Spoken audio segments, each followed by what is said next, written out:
una ciudad vibrante, puerto de entrada de América, una de las capitales comerciales de Europa, un destino donde la difusión de ideas, los libros y las personas circulaban todavía con cierta libertad.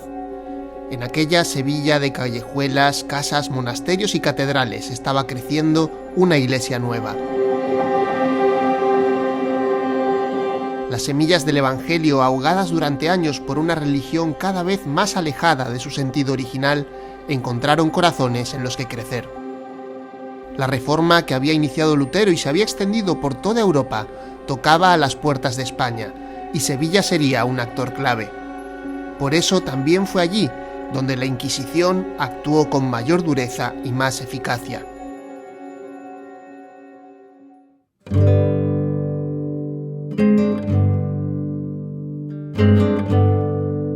Emilio Monjo es historiador, una figura clave en la recuperación de obras de los reformadores españoles del siglo XVI. Con él visitamos el monasterio de San Isidoro del Campo, de donde salieron figuras como Casiodoro de Reina o Cipriano de Valera, y también otros espacios importantes de la ciudad de Sevilla, que nos sirven para entender cómo fue posible que en una ciudad que estos días de Semana Santa es referente del catolicismo tradicional, allí surgiera en el siglo XVI la iglesia chiquita, la iglesia protestante de Sevilla.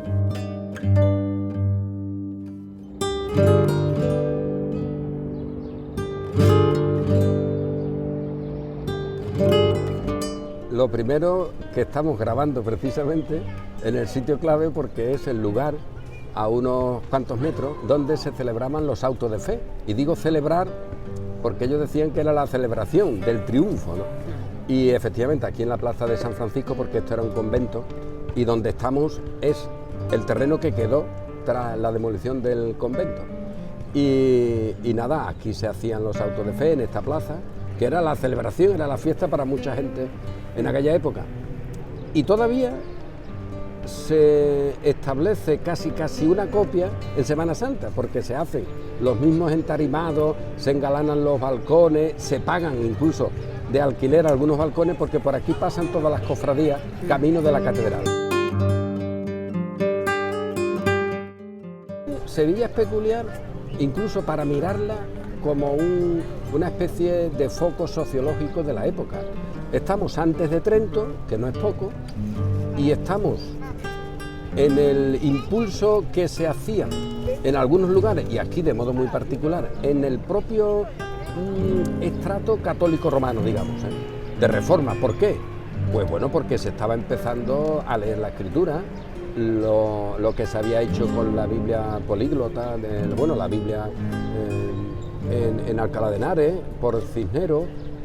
Todo eso significaba que el texto bíblico estaba empezando a ser un foco de atención, y eso es un valor por sí mismo. Y el mismo poder tiene en latín que en castellano. Si alguien sabe latín, el mismo poder tiene, y ese poder estaba transformando personas. Es decir, que había, es verdad, en estratos de cierta cultura, porque podían saber latín, en ámbitos religiosos especialmente, pero no debemos olvidar que no es un problema el que no estuviera en castellano. El problema es que no llegaba mucha gente. Es un bien que la Biblia esté en castellano, por supuesto, pero que si no está en castellano y está en un idioma que se entiende por alguien, también ese alguien tiene la responsabilidad de usarla adecuadamente. Y eso empezó a producir frutos.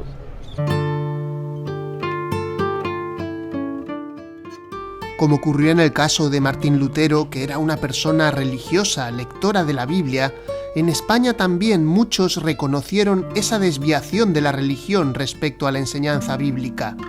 Es por eso que la reforma en Sevilla también comienza entre sacerdotes, monjes e incluso los predicadores principales de la Catedral de Sevilla, que abrazan una forma renovada de vivir la fe cristiana. Algunos leían a Erasmo y sacaban como conclusión de que la cosa estaba muy estropeada. No se pasaba de ahí, pero ya era un punto. Y aquí en Sevilla este arzobispo pues se trajo a varios, Constantino de la Fuente mismo, el profesor Vargas, del que sabemos que fue un pilar importante, pero sabemos poco de él, aparte de eso porque no dejó escritos, y otros. Y eso dentro del cabildo catedralicio. Y aparte, en Sevilla había una institución peculiar, de la que sabemos regular, que no sabemos mucho, que era el Colegio de Doctrina, que era una especie de entidad religiosa, civil, que la apoyaba el ayuntamiento, la apoyaba el cabildo y la financiaban algunas mujeres. Sabemos que mujeres, sobre todo, ¿no?, de la nobleza. Y lo cierto es que ese centro fue un foco de reforma. El resultado de todo eso es que tenemos que la Biblia en latín, vamos a ponerla en latín de momento, produce efectos. Ahora, el contexto de recepción de esa Biblia en Sevilla fue variado pero autóctono. Está el impulso de Erasmo, están los criterios de gente que lee la Biblia en latín y está sobre todo la recepción de la Biblia y del Cristo de la Biblia por gente que procede de la esfera judeo-conversa, cristianos nuevos. Eso es fundamental. Los judeoconversos eran personas de etnia judía que se habían convertido a la fe cristiana, muchos de ellos a la fuerza. En Sevilla se vivieron episodios terribles de persecución, que luego se reproducirían también hacia los protestantes. La persecución terrible contra los judíos, pero judíos como judíos en ese momento, en la comunidad judía, que no lo hace además el ejército ni unos mercenarios, lo hacen los vecinos. O sea, aquí en el barrio de varios barrios judíos sabemos que cerraron la salida y la entrada y eran los vecinos los que entraban a hachazos literalmente y a pinchazos. Eso es terrible. Es verdad que también es un ejemplo de cómo puede ser el ser humano fanatizado, porque ahí hubo predicaciones de algún fraile que, bueno, que puso a los judíos como el mal de España, que eso ha sido muchas veces común. Pero, de alguna manera, ese momento terrible de derramamiento de sangre, esa tremenda manifestación, fue el instrumento que Dios usó para que muchos se convirtieran de verdad. Y esos convertidos de verdad son luego focos de reforma. Entonces, en los que se tuvieron que convertir, al cabo de una o dos generaciones, encontramos personas que han seguido pensando en el Antiguo Testamento, en su Dios, en el Nuevo Testamento, en su existencia, en cómo han sido perseguidos, por qué ahora los discriminan frente a otros. Y todo eso es una reflexión que ellos encuentran en la Biblia, en el Nuevo Testamento sobre todo, pues la respuesta. Entonces, cuando Pablo dice que el que ha nacido es una nueva criatura, el que cree es una nueva criatura, eso para nosotros puede ser una frase, pero para un judío era clave porque ponía a todos en el mismo empiezo. Todos empezamos en el 1, en el 0. Nos hemos convertido, pues ahí estamos todos iguales. Empezamos la carrera al mismo tiempo. No puede uno decirme que por ser su abuelo no sé quién tiene más valor que yo. En Cristo todos tenemos el mismo valor. Y eso fue un campo que ya es protestantismo puro. Y ellos decían, si el contexto eclesiástico judío no nos sirvió, el concepto ritual judío, puesto por Dios mismo, no nos sirvió, ¿cómo va a servir este puesto por los hombres? Eso parece una tontería, pero es una reflexión profunda. A ver, si yo no me he podido salvar por los ritos de la ley, porque eso es lo que Pablo me dice, que era un judío como yo, ¿cómo voy a darle ahora superioridad a estos ritos que no dejan de ser supersticiones impuestas por los hombres? Eso hacía que estos grupos fueran ya grupos disidentes, pero no hace falta que venga un Lutero para despertarlos, o que lean a un Calvino. Es que leyendo a Pablo ya tienen bastante.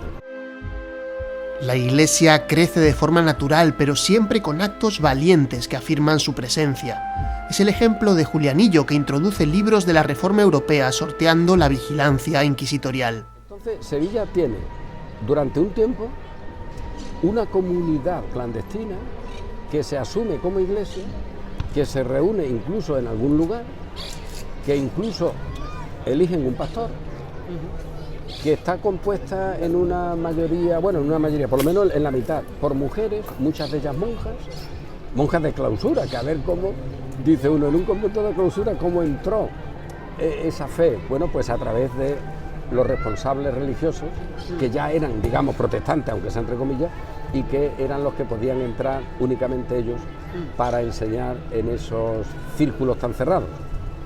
Y eso duró pues casi 14 o 15 años.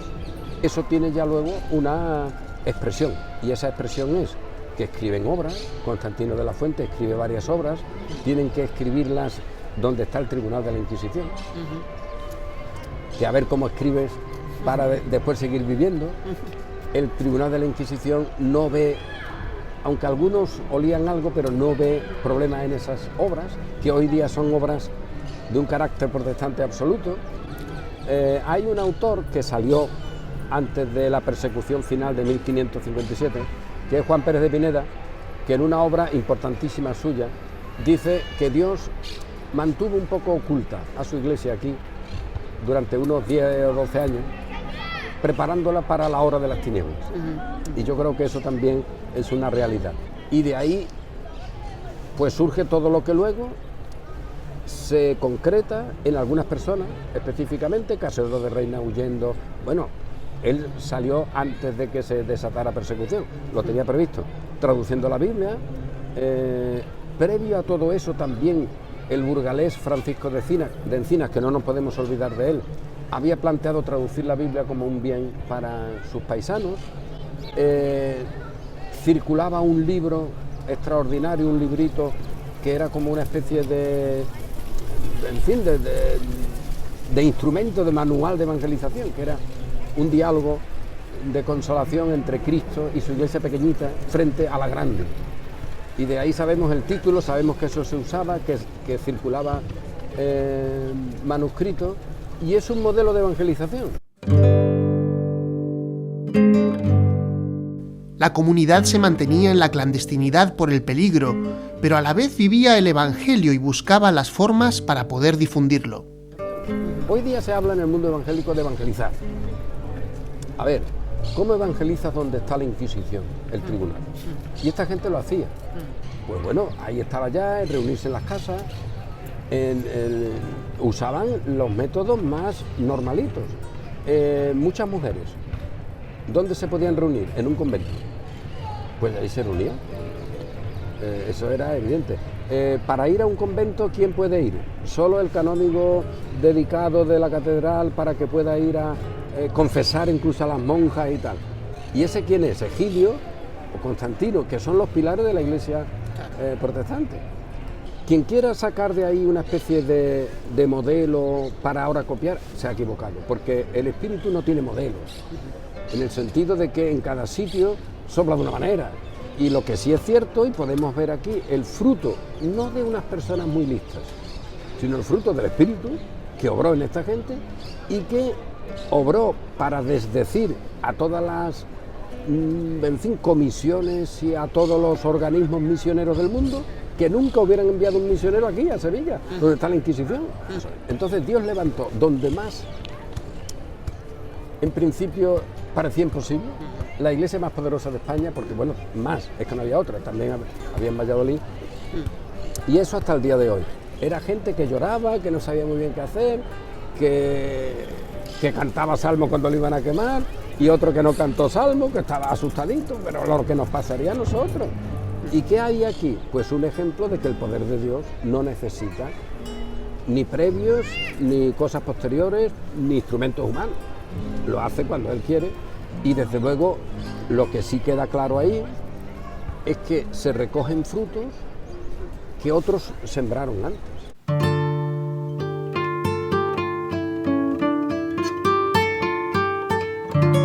¿Qué ocurrió con la Iglesia protestante de Sevilla? Una vez que la Inquisición detectó estos focos de protestantismo creciendo en la ciudad y en el monasterio de San Isidoro del Campo, los golpeó con dureza. Casi 100 personas fueron quemadas en la hoguera en un escaso margen de tiempo. Algunos, sin embargo, huyeron a Europa y con ello consiguieron salvar sus vidas. En el monasterio habían planificado la huida y de hecho salen antes de la persecución.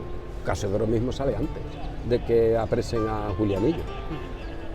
Y antes de eso, unos años antes, había algunos que ya se habían ido también. Por ejemplo, Juan Pérez de Pineda. Cuando hacen el juicio contra Egidio, el predicador de la catedral es juzgado por la Inquisición, es obligado a abjurar. Este hombre flaqueó, como cualquiera de nosotros, pero la Iglesia de Sevilla tenía tal madurez espiritual que siguió siendo ese hombre después su maestro. Y Juan Pérez de Pineda, cuando escribe su extraordinaria epístola consolatoria, dice, refiriéndose a ese episodio: en la debilidad de los demás no veamos una cosa para reprocharle algo, sino la nuestra propia, y agradezcamos a Dios que nos ha librado de esa situación, pero que no veamos a Él como más endeble. Y también decía, la clave en todo esto es que asumamos que la verdad no depende de los hombres, ni depende del éxito de uno, ni del fracaso de otro. No depende de que Egidio haya sido vencido, ni de que otro haya triunfado y cante salmos cuando lo están quemando. La verdad es esa parte. Está en uno y en otro. Eso es una enseñanza clave. Y eso lo asumió la Iglesia de Sevilla, y por eso digo, tenía una gran madurez. Porque a ese hombre que cualquiera hoy día le diría, pero ¿tú qué has hecho? Que vaya líder, ¿no? Porque él tenía el gran dolor de haber tenido que abjurar de doctrinas que él había enseñado. Pero las siguió enseñando. Claro, la Inquisición, cuando luego de morirse se enteró que había seguido, pues no tardaron ni un minuto en sacarlo de la catedral, que lo habían enterrado allí con honores, y sacar los huesos para ser quemados. Pero el Constantino de la Fuente, que es otro modelo de alguien que se queda aquí, sigue predicando, y esto no es nuevo, yo lo he dicho muchas veces. Digo, esto sería clave para un profesor de homilética. No le enseñes a los predicadores, enséñalo si quieres, ¿no? 3 puntos, una introducción, que para eso ya está Spurgeon, ¿no?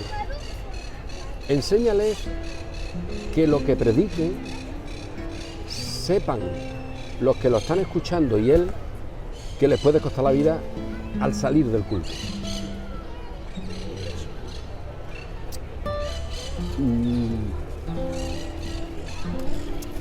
Esa es una verdad de nuestra reforma que a veces no se tiene en cuenta. O sea, Constantino, asumir el tremendo peso de que tú estás diciendo algo que, como esa persona lo crea, puede terminar quemado, y que se lo tengas que decir, porque es tu obligación y es la verdad. Que no es una predicación que va a arreglar tu familia, o te va a dar más economía, o antes estabas perdido y ahora ya vas a ser un gran padre. No, lo que vas a hacer es uno de la Inquisición. Hombre, un gran padre también, una familia, que eso es, pero no prediques eso, predica la vida y la muerte. Qué tremendo salir a un púlpito o hablar con alguien para enseñarle una verdad que tú dices, bueno, es que le estoy enseñando a Cristo, pero que este Cristo a este me lo va a poner a los pies de la Inquisición.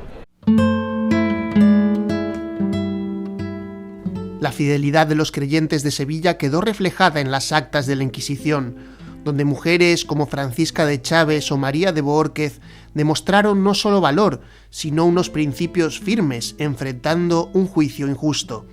Ellas también fueron ejemplo de participar de los padecimientos de Cristo hasta la muerte.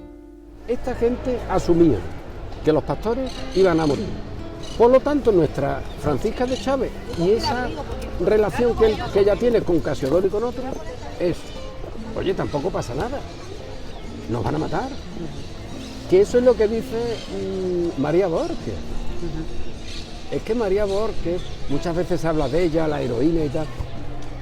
Hombre, es una hermana, clave, ¿no? Una columna de la Iglesia de Sevilla. Pero ella, una de las cosas que decía es, cuando iban los frailes de todas las órdenes que fueron, y a todos ellos le dio un revolcón, si es válida la frase, nuestra María Bohórquez, y llega a decir, mirad, dejadse de rollo, me vaya a matar, yo voy a morir, pues dejadme morir tranquila, si yo ya sé que voy a morir, pero fíjate el modelo, sé que voy a morir. Por lo tanto, eso para mí no es una cosa extraña, y esa es la clave también de una iglesia. ¿cuántos miembros habría hoy en las iglesias que tuvieran la siguiente conclusión? Hacerte miembro de la iglesia supone que te pueden matar.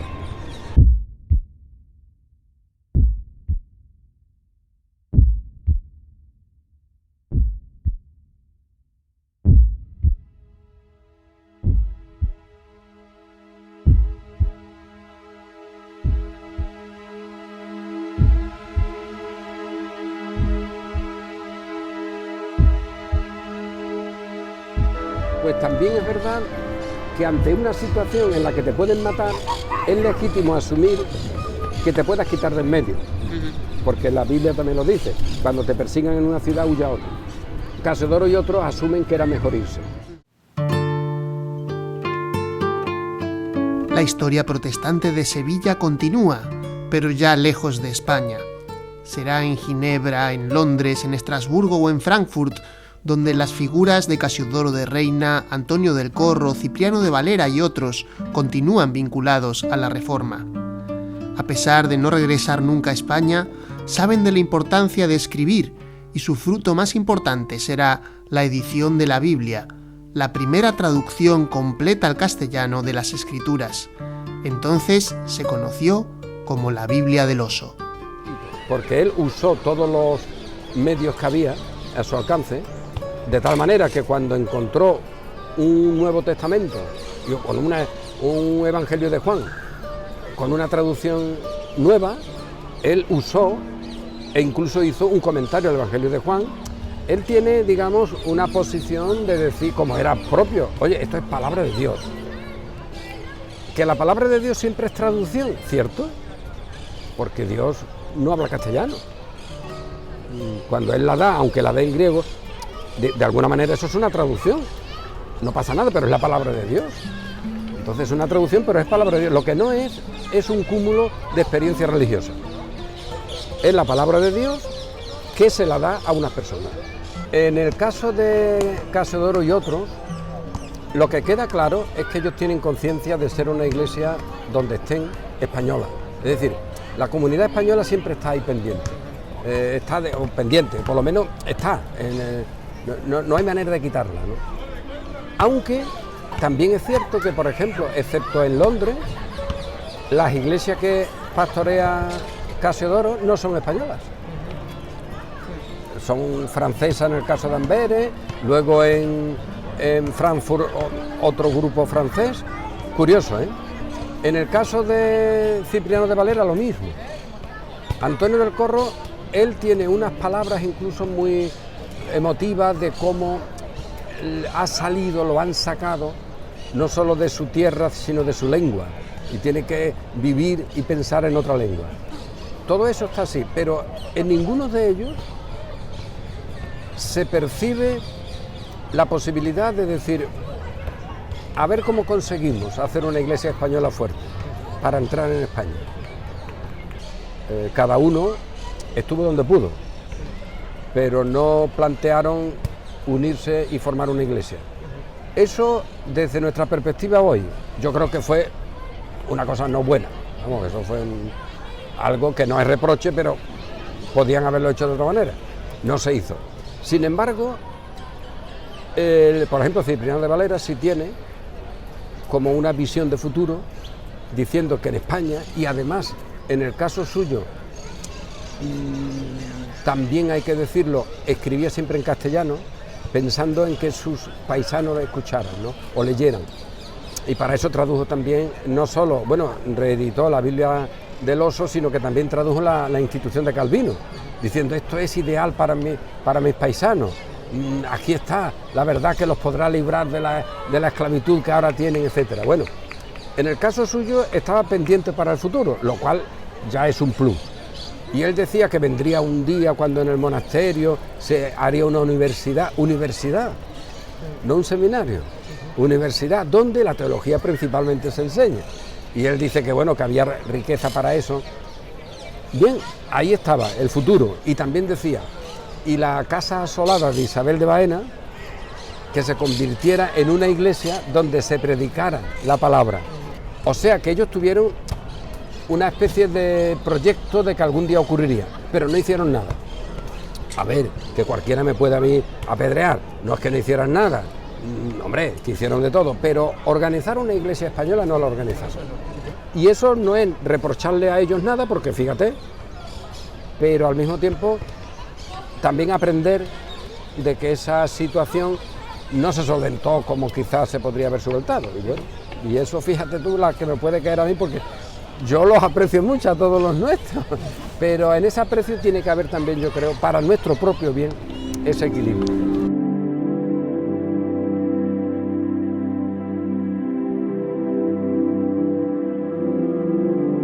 La herencia definitiva de la Reforma protestante en Sevilla será la Biblia en castellano.